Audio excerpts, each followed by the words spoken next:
At this year's Basic Cardiovascular Science meeting of the American Heart Association in Las Vegas, for the first time, international participants were invited from Europe, China and Japan to share their research activities with the members of the American Heart Association. That was a great success. There was roughly, I would say, 300 participants which went to that meeting and heard excellent presentations. A highlight was certainly the discussion of a future application of microRNAs as therapeutics in heart failure and myocardial infarction, which was presented by excellent speakers in the morning session of the European Forum.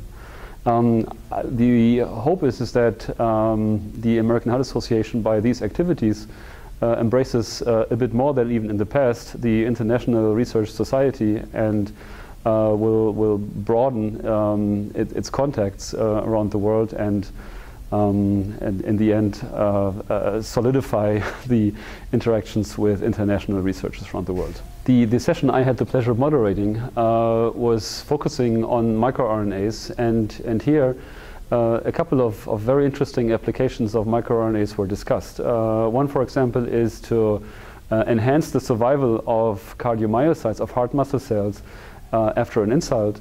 That would be a potential treatment, for example, after myocardial infarction or in heart failure.